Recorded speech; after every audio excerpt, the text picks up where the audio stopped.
have to say, I have a lot of memories of Diane. I guess I feel as though I've known you my whole life. So with Diane, I have a couple of instances, mainly the one when we all met for the first time. At 80, Diane Keaton remains one of Hollywood's most enduring, stars-charming, introspective, and forever iconic. But her on-screen chemistry with Al Pacino has always sparked curiosity and speculation. Now, after decades of fans wondering, Keaton is finally revealing the truth about their relationship, what it was really like working alongside Pacino, and how it shaped both their careers and her personal reflections. To understand the story of Diane Keaton and Al Pacino is to understand that some of life's greatest loves are not the ones that end in a white picket fence, but the ones that forever shape the architecture of our souls. It's a story that has been told in fragments, in whispers, in magazine interviews, and acceptance speeches for 50 years. But now, with the perspective that only comes from a life fully lived, a clearer picture emerges. The truth isn't a single, shocking headline. It's a vast, sprawling, beautiful, and heartbreaking mosaic, and Diane Keaton herself has been giving us the pieces all along. To assemble them is to finally understand the profound and permanent bond she shares with the man she has called, time and again, the love of her life. Our story begins not in Hollywood, but in the crucible of 1970 New York City filmmaking, on the set of a movie that nobody was quite sure would be a hit. The film was The Godfather. The year was 1971. Diane Keaton was in her mid-20s, a quirky, burgeoning talent fresh from her success in the Broadway production of Hair, and her first film with Woody Allen, Play It Again, Sam. She was bubbly, a little insecure, filled with a nervous energy that she would later channel into some of cinema's most iconic characters. She came from a stable, loving, middle-class family in California. She was, in many ways, the embodiment of a certain kind of American sunshine. And then there was Al Pacino. He was a few years older, and yet he seemed to carry the weight of centuries in his eyes. He wasn't California sunshine, he was the flickering gaslight of a New York side street. Raised in the South Bronx by his mother and grandparents, Pacino was forged in a different fire. He was a product of the High School of Performing Arts and, more importantly, the Actors Studio, the hallowed ground of method acting where legends like Marlon Brando and James Dean had redefined what it meant to perform. Pacino was already a titan of the stage, a two-time Tony Award winner, revered for his intensity, his total immersion in his roles. He was shy, almost painfully so, off stage, but electric on it. He was a mystery, a tightly coiled spring of raw talent and unspoken history. When Francis Ford Coppola was casting The Godfather, the studio, Paramount, wanted a big name for Michael Corleone. They wanted Robert Redford or Ryan O'Neal. Coppola wanted Al Pacino, this unknown, short, intense theater actor nobody had ever heard of. The battle was immense. Similarly, for Kay Adams, the all-American girlfriend who stands outside the world of the Corleone family, Coppola saw something in Diane Keaton. He saw a genuineness that could anchor the audience. So here they were, two people from entirely different worlds, thrown together into the high-pressure cooker of what would become one of the greatest films ever made. Keaton, in her memoir Then Again, vividly recalls her first impression. She was sitting in a casting office, and in walked Pacino. She wrote, "I was gone. Hook, line, and sinker. I was in love with him before I even spoke to him." She describes him as astoundingly beautiful and possessing a mesmerizing quality. For her, it was immediate and overwhelming. She saw the artist, the genius, and she was, in her own words, a goner. For Pacino, it was likely a different experience. He was under unimaginable pressure. He was convinced every day that he was going to be fired from the film. The studio executives hated his quiet, brooding take on Michael. They couldn't see the power simmering beneath the surface. His focus was entirely on survival, on honoring the character, on not letting Coppola down. Their on-screen chemistry as Michael and Kay was essential, but it was their off-screen dynamic that truly began to blossom. It was a slow burn, fueled by shared meals after long days of shooting. Keaton was fascinated by him. She found his shyness endearing, his talent awe-inspiring. She was talkative and open.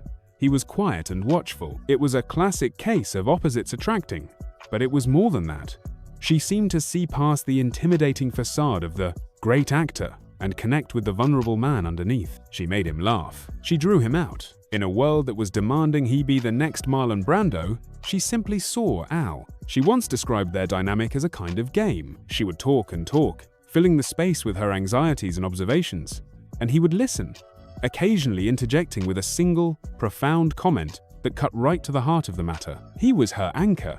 She was his light. The romance that began on that set wasn't a fiery, explosive Hollywood affair. It was quiet, tentative, and deeply personal. It was two people finding a safe harbor in each other amidst the chaos of creating a masterpiece. The film wrapped, and their relationship continued, but it was immediately complicated by the one thing that would define their entire lives together and apart: their work. The Godfather was released in 1972, and it wasn't just a hit, it was a cultural cataclysm.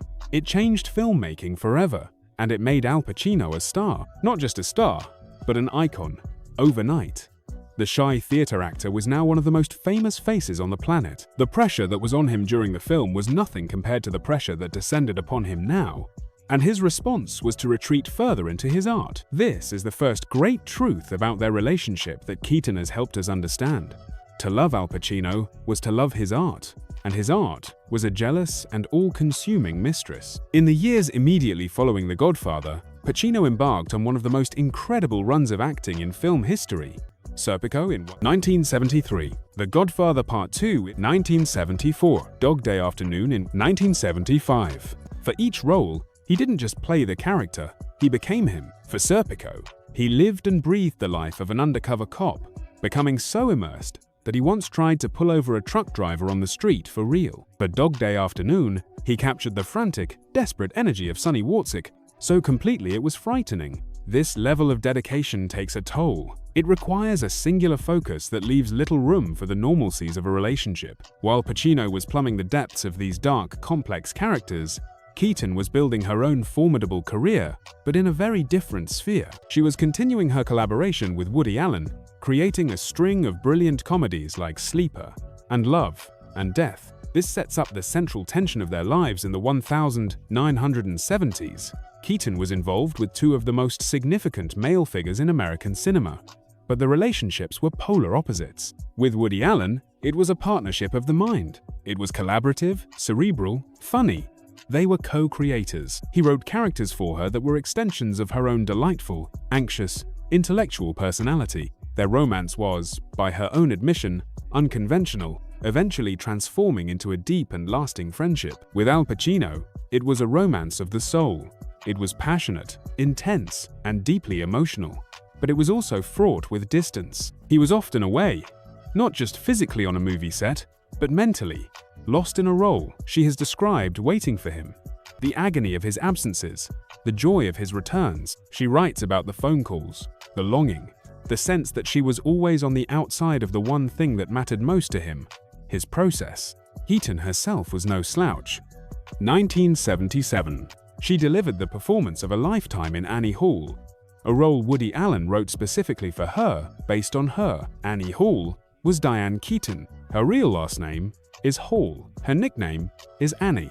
The film's iconic, quirky fashion sense was Keaton's own personal style. She won the Academy Award for Best Actress for that role. She had reached the pinnacle of her profession.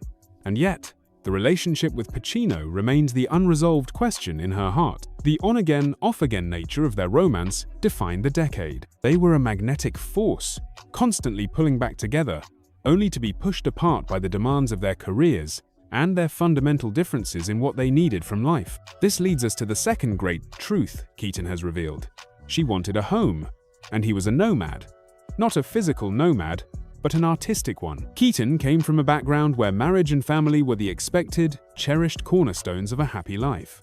Her parents had a long and loving marriage. She has spoken and written at length about her deep love for her family, particularly her mother Dorothy, whose own unfulfilled creative ambitions profoundly influenced Keaton. Diane wanted that structure. She wanted marriage. She wanted the commitment and the shared life that it represented. Pacino, on the other hand, was wary of such institutions. His own parents divorced when he was a toddler. His upbringing was unconventional. More than that, his identity was inextricably linked to his freedom as an artist. Marriage, perhaps in his mind, represented a cage, a set of obligations that would conflict with his need to disappear into his work for months at a time. He wasn't built for the 9-to-5 of domestic life because his entire being was oriented around the all-or-nothing commitment his roles demanded. The most poignant illustration of this conflict came during the making of The Godfather Part 2. Here they were again, reprising their roles as Michael and Kay. But now, their on-screen relationship had curdled into something tragic. Kay has realized the monster Michael has become. She feels trapped, isolated, and horrified. In one of the film's most devastating scenes, she confronts him, telling him she is leaving him and taking the children. And then she delivers the final, soul-crushing blow. Her miscarriage was actually an abortion. She tells him, "I wouldn't bring another one of your sons into this world." It was a rejection not just of him, but of his entire legacy. One can only imagine what it was like for Keaton and Pacino to film these scenes. Their real-life conversations were echoing on the soundstage. Keaton wanted more from Pacino. Kay wanted more from Michael than his life of crime would allow. Keaton wanted a family with Pacino. Kay aborted Michael's child to escape his family. It was a harrowing example of art imitating life. Keaton has said that working on that film was a difficult, painful experience because it mirrored their own struggles so closely. She was essentially acting out her own emotional turmoil on screen for the world to see. She was channeling her frustration, her love, and her heartbreak into the character of Kay Corleone. The relationship survived The Godfather Part 2, but the writing was on the wall. They continued their push-and-pull romance for several more years. They were seen together. They were apart. The press chronicled their every move. But the fundamental conflict remained. She wanted a commitment he could not or would not give. The end, when it came, was as dramatic as any scene they had ever played. As Keaton recounts, after years of this dance, she finally gave him an ultimatum. It was, for her, the ultimate act of vulnerability. She laid her heart on the line and said, essentially, "Marry me, or we are done." It was a desperate plea for the one thing she felt she needed to be happy. And Pacino, true to the man he was, could not agree. He didn't give her the answer she wanted. And so, with immense pain, she ended it. She describes this as one of the most difficult decisions of her life. She was walking away from the man she considered her greatest love. It was a recognition that the love they shared, as powerful as it was, could not be contained within the structure she craved. It was like trying to keep a storm in a teacup. The storm was beautiful and awesome, but it would always break the cup. What followed for Keaton was a period of profound self-discovery. This is where the third, and perhaps most important, truth is revealed. The heartbreak, the loss of that dream, is what ultimately forced Diane Keaton to become the fully realized, independent woman we know today. By not getting the one thing she thought she wanted, most her marriage to Al Pacino was set on a path to find happiness and fulfillment on her own terms. She had another major Hollywood romance with Warren Beatty, another brilliant and famously commitment-phobic actor, which culminated in their collaboration on the epic film Reds. It was another intense, all-consuming relationship with a cinematic giant, and it too ended. It seemed to reinforce the lesson she was learning, that her destiny was not to be the wife of a great man, but to be a great woman in her own right. And so, she turned her focus inward and outward in new ways.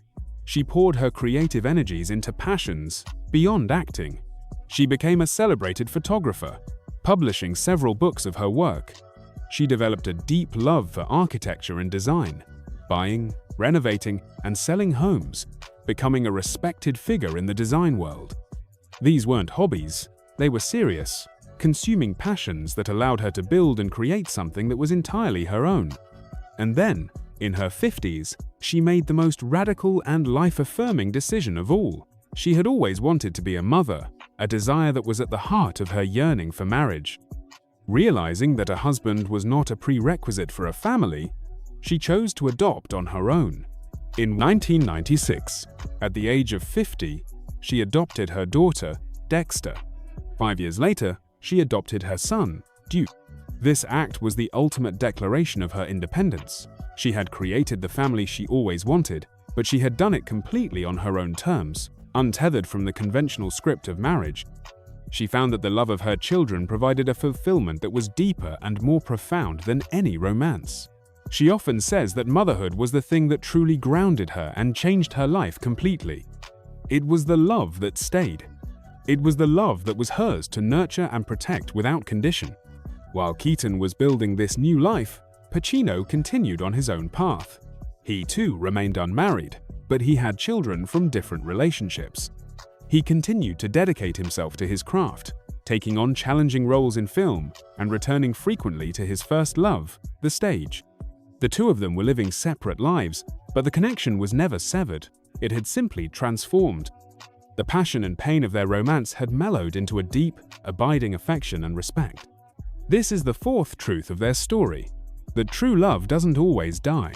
Sometimes it evolves into something else, something quieter but just as strong. In interviews over the years, they have spoken of each other with nothing but warmth and admiration. He has called her his most enduring friend. She has consistently, without hesitation, called him the great love of her life. There's a beautiful symmetry in this. He couldn't give her the marriage she wanted, but he gave her a lifelong friendship. She couldn't be his wife, but she became one of the most important constants in his life. The public got to witness this transformed relationship in a series of incredibly moving moments. One of the most memorable was in 2007, when the American Film Institute gave Al Pacino its Lifetime Achievement Award.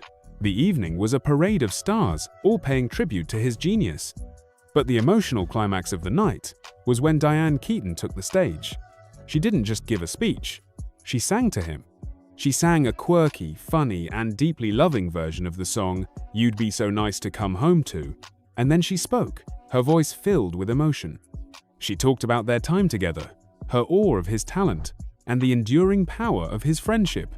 She ended her tribute by looking at him and saying, "I love you forever, Al." It was a moment of stunning public vulnerability and genuine affection. 10 years later, in 2017, the roles were reversed. It was Diane Keaton's turn to receive the AFI Life Achievement Award, and there was Al Pacino, on stage, to honor her. He spoke of her beauty, her talent, and her unique spirit. He talked about how she was the one who always made him laugh, the one who brought light into his often serious world.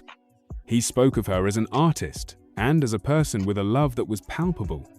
He told the story of how she, after seeing him in a play before they ever met, had turned to her friend and said, "He's the one." It was a beautiful closing of a circle, a public acknowledgement of the bond that had shaped both of their lives.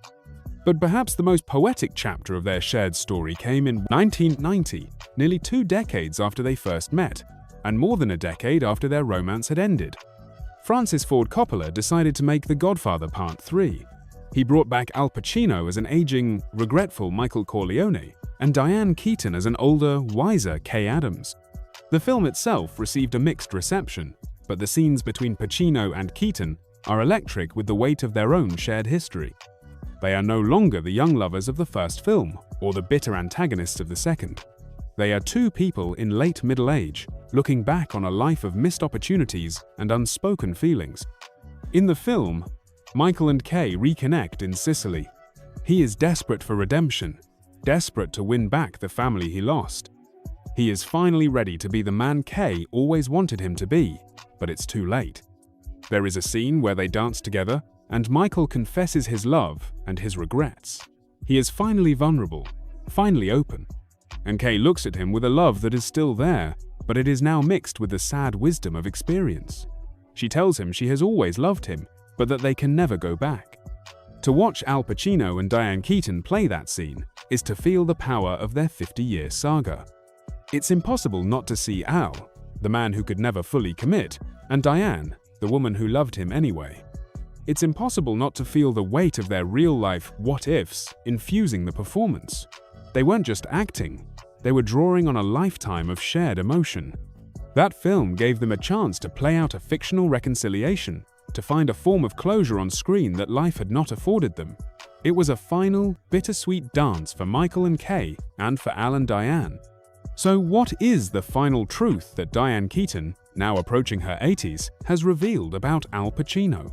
It's not a secret affair or a hidden betrayal. The truth is far more complex and human.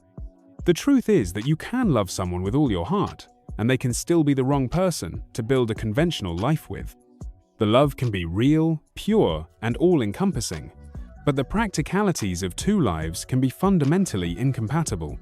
The truth is that the idea of a soulmate might be different from what we imagine.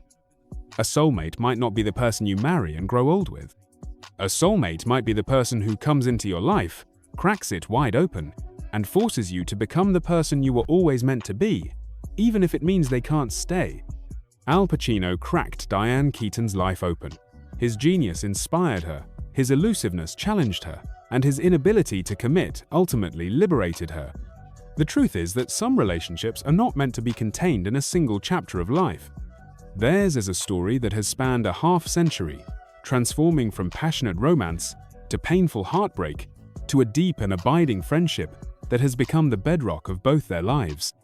It's a testament to the idea that love doesn't have to look one certain way to be valid. When Diane Keaton says Al Pacino was the love of her life, she is not expressing regret. She is not lamenting a failed romance. She is stating a fact, as elemental to her as her love for her children or her passion for design. He occupies a space in her heart that is permanent and sacred. He was the man whose orbit she was drawn into and whose gravitational pull forever altered her trajectory. In her book, she writes a poignant passage directly addressing him about his beauty. "Your face, Al. I'm sorry, but I can't forget it." It's a line that speaks volumes. After all the years, all the films, all the other loves, all the life lived, what remains is the memory of that young, mesmerizing man who walked into the room and captured her heart. The story of Diane Keaton and Al Pacino is a cautionary tale, but it is also a love story of the highest order. It cautions us that even the greatest love cannot conquer fundamental differences. But it also shows us that a love that is true never really dies. It simply finds a new form. It becomes the quiet understanding in a shared glance across a crowded room. It becomes the emotional honesty in a scene filmed 20 years after the breakup. It becomes the heartfelt tribute at an awards ceremony. It becomes a friendship that has endured fame, fortune, heartbreak, and the passage of 5 decades. Diane Keaton didn't get the man in the end. She didn't get the white picket fence with Al Pacino. What she got was something far more rare. She got a story. A grand, epic, beautiful story. And in telling it, through her work, her words, and her life, she has revealed the ultimate truth. The greatest loves are not the ones that we possess, but the ones that set us free. Diane Keaton's candid revelations offer a rare glimpse into the real dynamics between two legendary actors. Her reflections on Al Pacino go beyond anecdotes. They're about respect, collaboration, and the power of creative connection. And after all these years, we not only understand their bond better, we appreciate the artistry behind it even more.